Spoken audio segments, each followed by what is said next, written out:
12 years ago, Joe and Don Bailey met Dr. Naresh Mandava the morning after Joe had undergone eye surgery with another surgeon in another hospital in another city. And the surgeon came out and he said, I couldn't save the eye. He said he's going to be blind in that eye. Don Bailey refused to accept the prognosis. She started calling surgeons around the world, New York, Tokyo, and she kept hearing one name. The doctor named Naresh Mandava, and he's at the University of Colorado.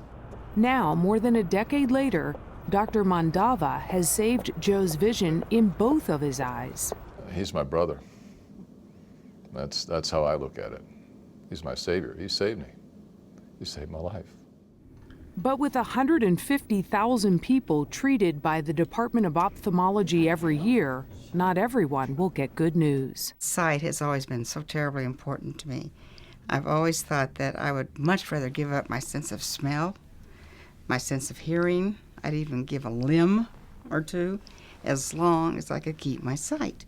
Philanthropist Sue Anschutz-Rodgers has run the Anschutz Family Foundation for 30 years.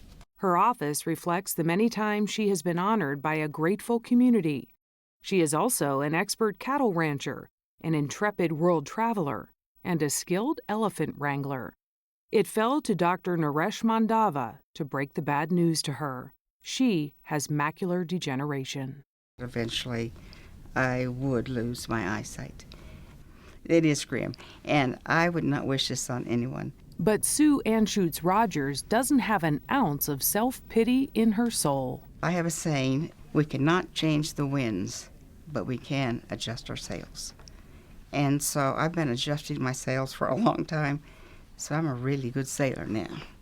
She believes in finding humor in both the ups and downs of her long, well-lived life. Just because you're older doesn't mean that you're, stone cold dead. You want all your senses.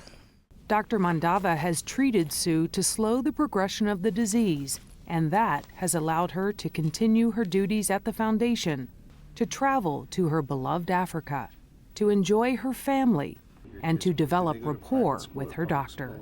Some people I wouldn't trust to go 5 feet with, but with someone like Dr. Mandava, I have 100% trust in him. She's one of a kind. She's a hard-driving, focused individual.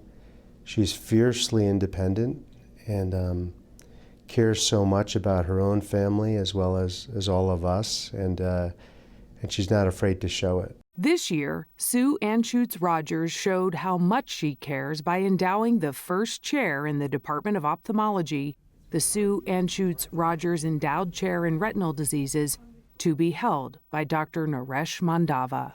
This endowment that Sue Anschutz-Rodgers provided is part of a package of things that will make this eye institute one of the top eye institutes in the country. That's what Naresh wants to lead, and her gift and everyone else's contribution makes that a reality. Under Dr. Mandava's leadership, the University of Colorado Eye Center is expanding from 48,000 square feet to 135,000 square feet to treat more patients and provide more complex care. Try and open big as you can. No matter their background, no matter what part of the country or the world they come from, everyone receives the same quality of care on the Anschutz Medical Campus.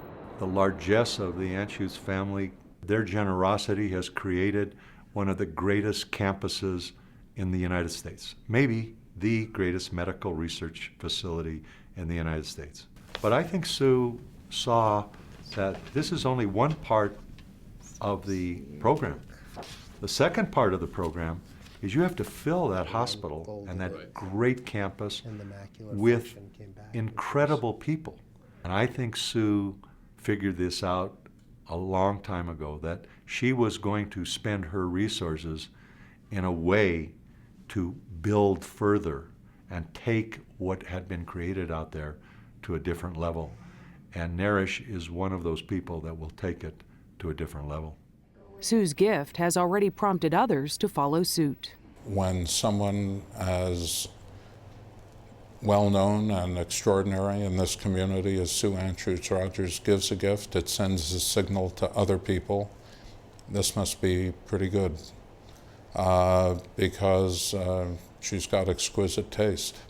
Her gift allows doctors to talk not just about treatments for macular degeneration, but about a cure. And obviously that's the holy grail for us. It's only through gifts like this that we have a chance to cure this disease. And if someday there is a cure, it may have started right here with a skilled and compassionate physician and one woman who had vision. I don't think it will happen in my lifetime, but it's for the future generations. And that's what we must think of. I have a lot of hope.